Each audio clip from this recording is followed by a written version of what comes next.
सियावर रामचंद्र की, सियावर रामचंद्र की, सियावर रामचंद्र की। भारत माता की, भारत माता की, भारत माता की।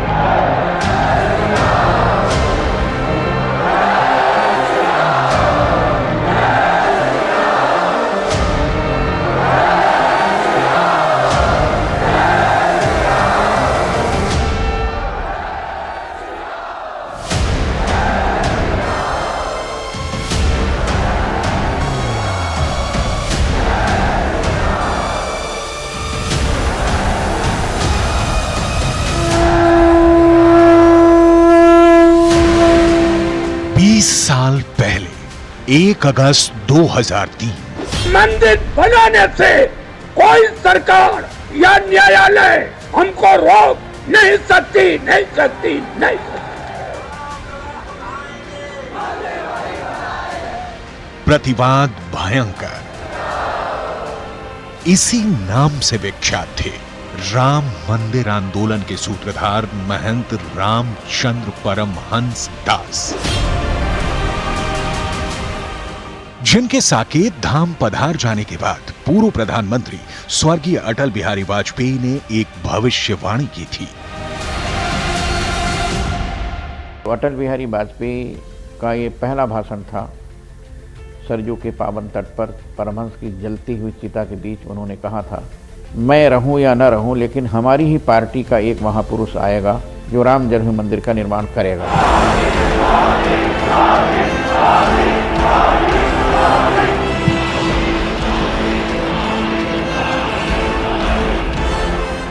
पूर्व प्रधानमंत्री अटल बिहारी वाजपेयी की भविष्यवाणी अक्षरशः सत्य साबित हुई।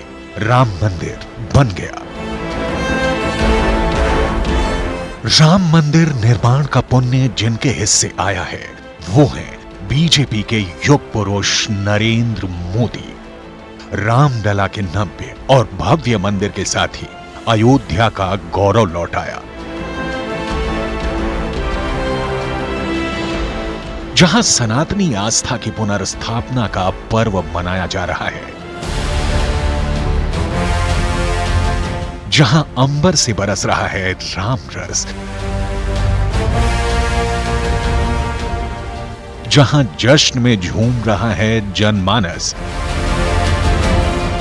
राम नगरी विराट विहंगम विशेष आयोजन की साक्षी बन रही है, क्योंकि रामलला की प्राण प्रतिष्ठा की शुभ घड़ी आ गई है। मोदी की राम भक्ति, उस भक्ति की शक्ति से मोदी विरोधियों का परिचय हो पाएगा। राम के सेवक और राम भक्त मोदी ने अयोध्या में मंदिर निर्माण के लिए कितने जतन किए हैं, कितने सालों का तप किया है, कितना लंबा संघर्ष, कितना श्रम दिया है, इसकी अनकही कथा पहली बार दुनिया जानेगी। जो अतीत में घटा है, जो मोदी ने राम के लिए सहा है, उसे जान मोदी विरोधी दंग हो जाएंगे। राम मंदिर के लिए नरेंद्र मोदी ने किस नाम से पत्रिकाओं में लेख लिखे थे? इंटरनेशनल स्टेज पर नरेंद्र मोदी ने राम मंदिर निर्माण का बिगुल कब फूंका? राम मंदिर निर्माण के लिए नरेंद्र मोदी ने कितने हजार गांवों की यात्रा की? नरेंद्र मोदी ने कहां-कहां से ईंट इकट्ठा की? राम भक्त मोदी ने राम काज के लिए कितने वर्षों की साधना की? मोदी की राम भक्ति से जुड़ी हर घटना, हर तस्वीर और हर तथ्य मौजूद है, बस देखने वालों को नजर चाहिए। मोदी तब से राम के अनन्य भक्त हैं जब जन्मभूमि आंदोलन साधु और संतों का संघर्ष था, जब मोदी ना पीएम थे, ना सीएम, ना ही बीजेपी के बड़े लीडर। नौजवान मोदी ने राम मंदिर के लिए जीवन समर्पित किया था। नरेंद्र मोदी का अयोध्या से, रामलला से, राम जन्मभूमि से नाता 6 दशक पुराना है। 1970 से लेकर 2024 तक राम भक्त मोदी की अनसुनी कथाएं जानने के लिए उस दौर में चलिए जब नरेंद्र मोदी राष्ट्रीय स्वयं सेवक संघ की शाखा के स्वयं सेवक थे। राम भक्त मोदी का पहला उल्लेखनीय प्रयास 1970 में देखा गया। तब स्वयं सेवक नरेंद्र मोदी ने राम जन्मभूमि आंदोलन के लिए गुजरात के गांव-गांव की यात्रा की थी। तब मोदी ने अपनी टीम के साथ मिलकर 9000 से ज्यादा गांवों की खाक छान डाली। उन्होंने पूरे प्रदेश में घूमकर 55 लाख लोगों को राम के काम से जोड़ने का बीड़ा उठाया। संघ की जिम्मेदारी माननीय नरेंद्र भाई की थी, तो पूरा संघ परिवार के सब कार्यकर्ता मिलके ये आंदोलन में सहभाग करते थे। तो उनका प्रमुख यह था कि गुजरात के प्रत्येक गांव में और समाज के विविध वर्ग को साथ लाने के लिए अलग अलग संप्रदाय के साधु संतों को मिलना, सभी संप्रदाय के प्रमुख लोगों को मिलना, सभी समाज के वडीलों को मिलना, ऐसा एक अभियान चलाया था। मोदी के रामकाज की प्रशंसा संघ में हुई, जिसके बाद उन्होंने मंदिर आंदोलन के जन जागरण अभियान की लगाम थाम ली। मोदी ने पत्र पत्रिकाओं में लेख लिखने शुरू किए।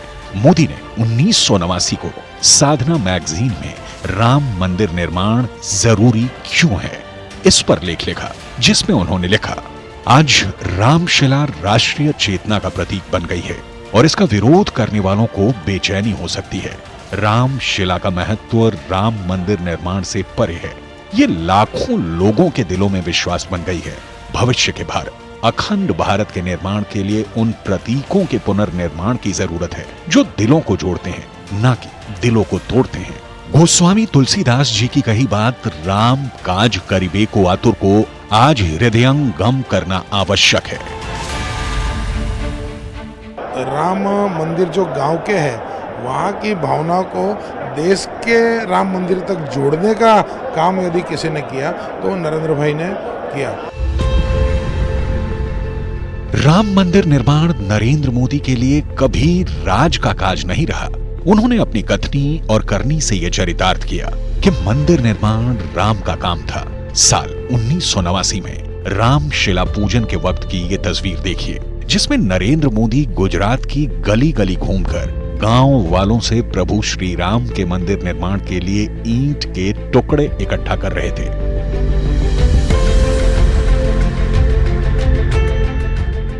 तन समर्पित, मन समर्पित और यह जीवन समर्पित चाहते हैं, देश की धरती तुझे कुछ और भी दूं। तो ऐसी ही शपथ तो लेते रहे आदरणीय नरेंद्र भाई मोदी।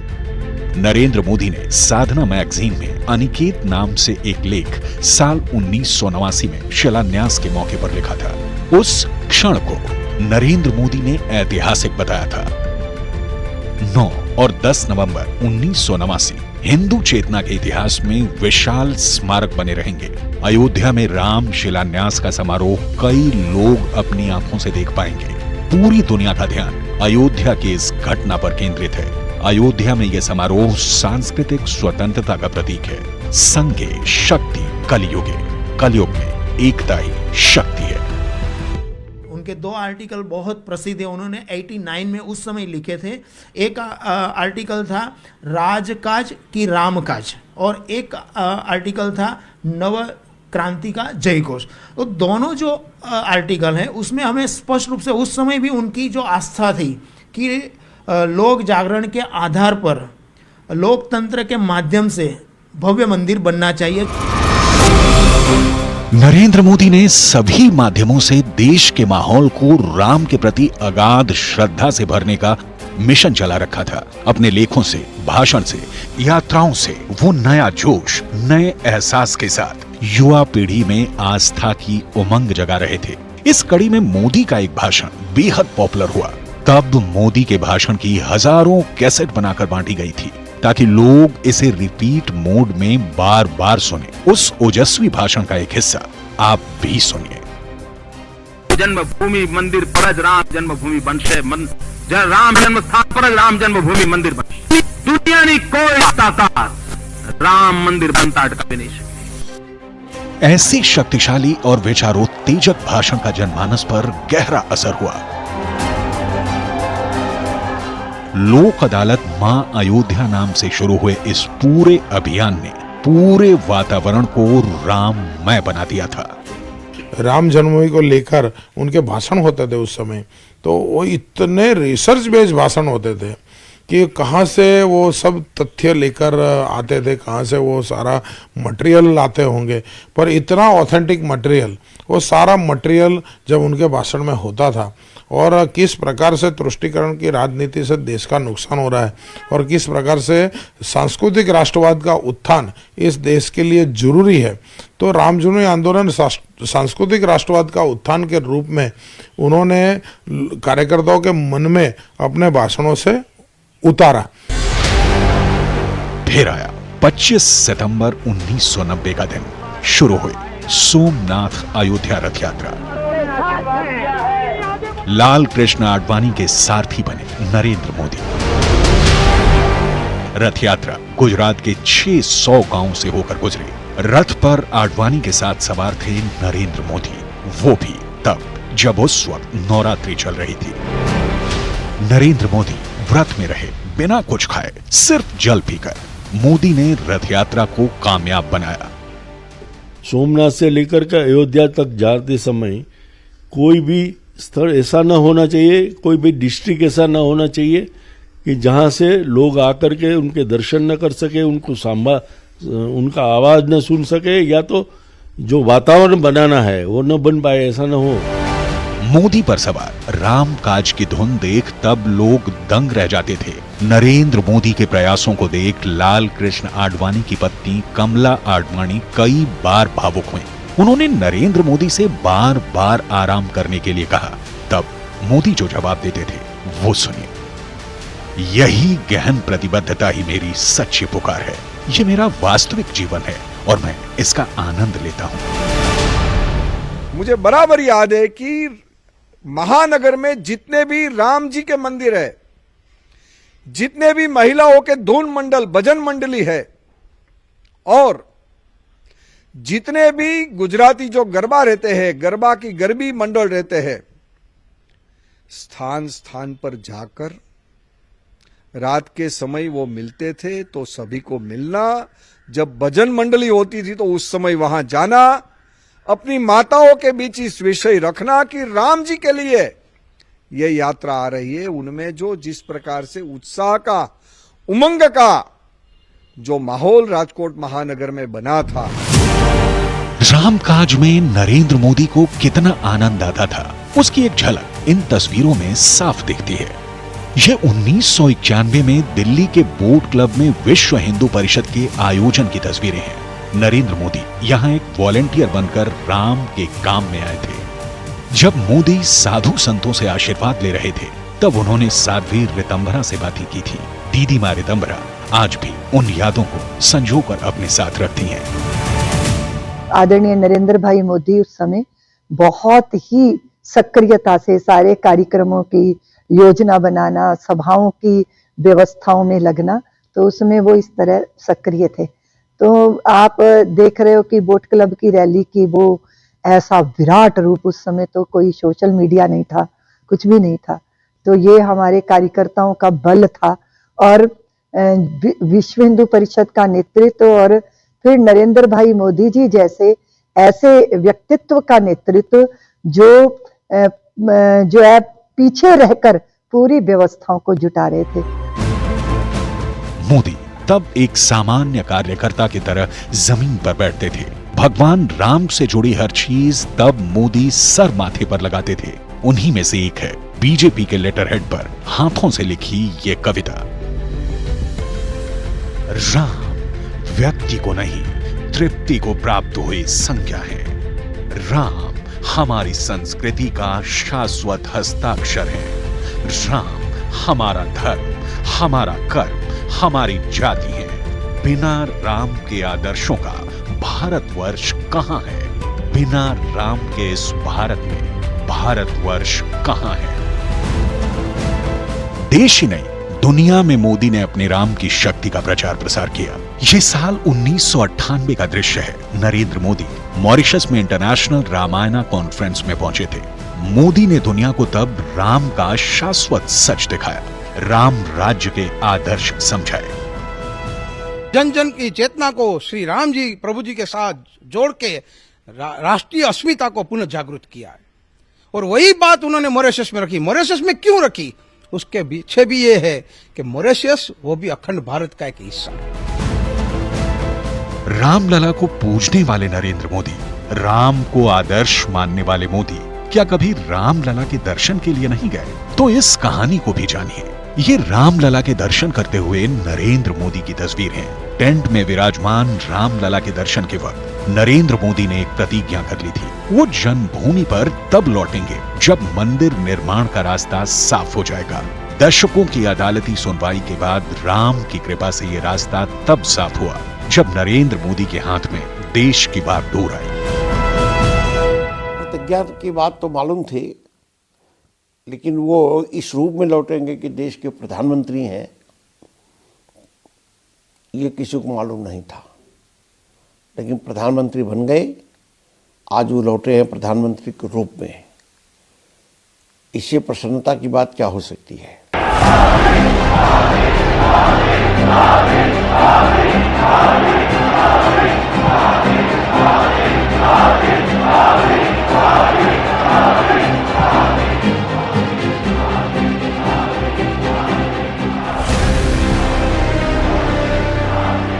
नरेंद्र मोदी 3 दशक के इंतजार के बाद अयोध्या वापस लौटे। उन्होंने रामलला के भव्य मंदिर की बुनियाद रखी।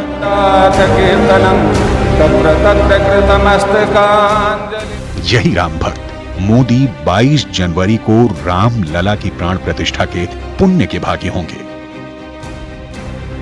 इसमें किसी को कहीं राजनीति कैसे दिखती है, जिसकी मिसाल है राम की नगरी में समाज के दलित परिवार में मोदी की ये आत्मीयता। अच्छा, तो गैस चलाना आता है? कल सीखे हैं। कल सीख लिए।